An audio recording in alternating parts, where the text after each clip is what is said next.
TV, c'est parti pour cette édition du soir, les titres.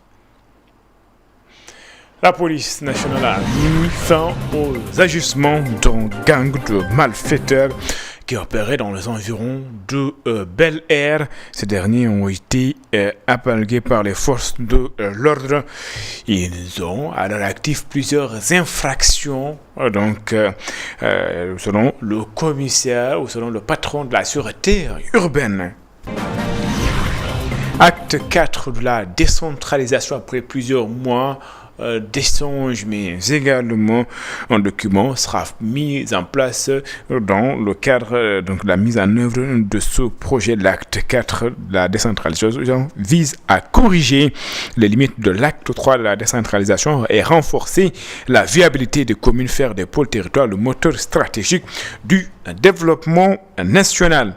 Ce 13 février est célébrée la journée mondiale de la radio. La thématique retenue cette année, l'intelligence artificielle est un outil et non une voix au niveau de la société. Certains citoyens estiment être toujours à l'écoute de ce média. Ils demandent toutefois des correctifs pour pouvoir rééquilibrer les débats et faire en sorte de mettre en place des thématiques qui intéressent. Voilà pour les titres. Le développement, c'est dans une poignée de secondes.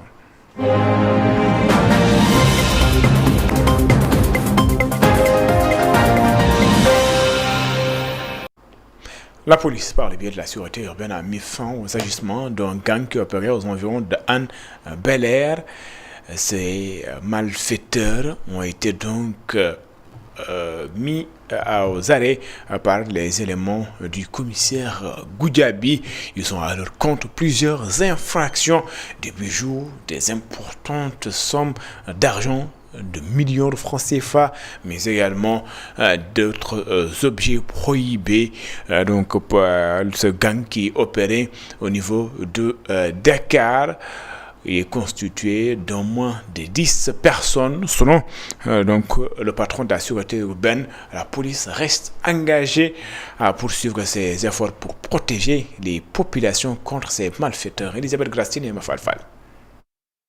La police a mis fin aux agissements d'un gang criminel. Les malfaiteurs opéraient entre 3h et 5h du matin, emportant à chaque passage des millions de francs, de l'or et des armes. Au niveau de Dalifort, 7 cambriolages ont été enregistrés. Le premier cambriolage, c'est le 31 octobre 2025. La société Desbanches a été visitée.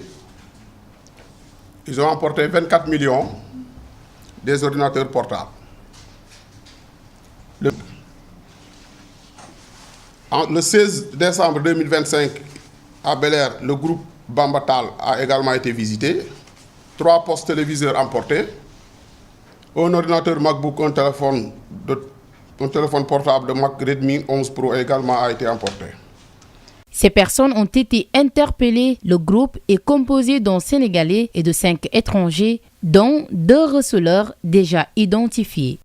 C'est ainsi que nous avons interpellé dans un premier temps un individu qui s'est identifié comme Amadou Saliou Diallo, dit Rasta. Lors de son audition, il n'a pas coopéré. Mais c'est sans compter sur les éléments dont nous détenons. Et nous avons contourné pour aller, je vais utiliser le terme qu'on utilise dans le football, remontada. On va chercher les autres. Ainsi, nous avons pu interpeller, mettre la main sur le nommé Mamadou Aliou Bari. Ensuite, Mamadou Aliou Bari fait partie de la bande. Ensuite, il y a Mamadou Faye, qui est un chauffeur de taxi.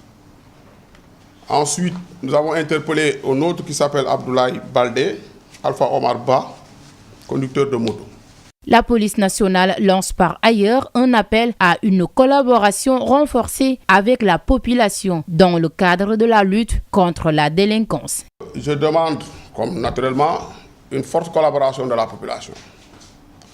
J'invite les Sénégalais et tout le monde à participer vivement à l'action de la police. La police ne peut pas travailler seule. Ce n'est pas possible. Nous avons la collaboration de l'extérieur. Ça nous permet d'aller très vite et d'avoir de très bons résultats. Ainsi, la police, à travers ses numéros 800 00 1700 et sa plateforme digitale, vous convie à participer aux actions de lutte contre la délinquance dans Dakar et le reste du pays. Les opérations ont été menées sous la coordination du commissaire de police d'arrondissement de Bel-Air, du commissaire de police chargé de la sûreté urbaine et du commissaire de police d'arrondissement de Pikine. Lancement officiel du projet Soukabe Django 3 dans les régions de Sédhiou et de Kolda.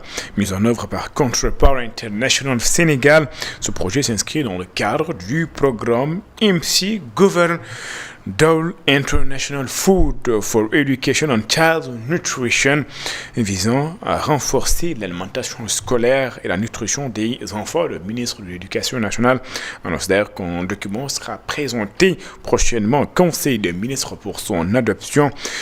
L'objectif est de mettre en place une loi sur l'alimentation scolaire, n'est-ce pas? Ndeya Dufal, Sademantiaro. Il s'agit d'une étape majeure dans la poursuite des efforts engagés pour améliorer les conditions d'apprentissage des élèves à travers le renforcement du programme d'alimentation scolaire. La question de l'alimentation scolaire est une question extrêmement importante, sensible, stratégique et une problématique très catalytique qui impacte beaucoup de départements ministériels. C'est ce qui donne du sens d'ailleurs à la convention qui a été récemment signée avec le ministère de l'Agriculture. Mais on reviendra là-dessus pour le lancement aujourd'hui de Soukabe Django 3.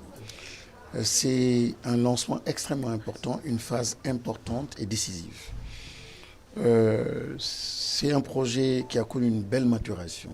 Un projet de texte relatif à l'alimentation scolaire va être proposé en Conseil des ministres pour son adoption. Celui-ci sera soumis à l'Assemblée nationale pour examen. L'objectif est d'encadrer et de pérenniser cette politique essentielle en faveur des élèves.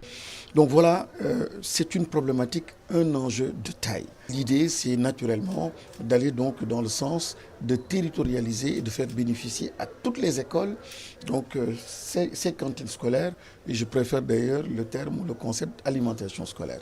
Et très bientôt, en Conseil des ministres, il s'agira justement de faire adopter un texte qui porte exclusivement sur l'alimentation scolaire, et c'est pour éventuellement, après donc, le Conseil des ministres, c'est à l'Assemblée nationale faire passer un projet de loi qui portera sur l'alimentation scolaire. Plus de 135 000 enfants en âge scolaire ont bénéficié du programme Soukabe Django 3 financé par l'ambassade des États-Unis au Sénégal depuis 2007. Ce sont plus de 19 000 tonnes de vivres qui ont été mises à disposition dans le cadre de cette coopération. Nous sommes convaincus qu'il s'agit d'un programme particulièrement important qui montre tout le bien qu'il y a dans les relations entre les États-Unis et le Sénégal, à savoir notre engagement commun à garantir une bonne alimentation et de bonnes conditions d'apprentissage aux enfants.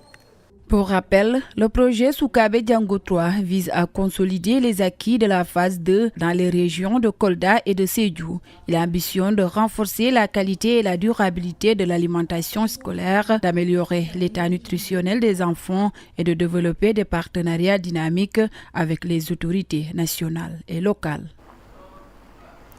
L'Ordre national des experts comptables et les comptables agréés du Sénégal tirent un bilan positif du programme FAZE sur la formation de technicien comptable pour Amadou Aramdiagne, membre de l'Ordre. Au moins 150 jeunes sont formés pour pallier au manque de techniciens comptables. Il regrette toutefois l'arrêt de paiement de bourse de formation par le 3FPT qui, selon lui, a posé beaucoup de problèmes dans le cadre de l'élaboration du dit programme. Amadou Aramdiagne, membre de l'Ordre des experts comptables et des experts comptables agréés du Sénégal, il est ici au micro de Barso.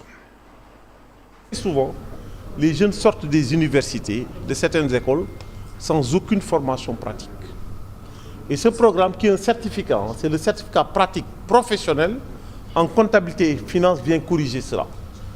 Parce que dans ce certificat qui représente 1380 heures de formation sur une durée de 9 mois, eh ben, il y a 960 heures de pratique professionnelle, de pratique dans les cabinets, de pratique professionnelle dans les entreprises privées, comme dans les entreprises publiques, les organisations internationales, le secteur public et privé dans son ensemble.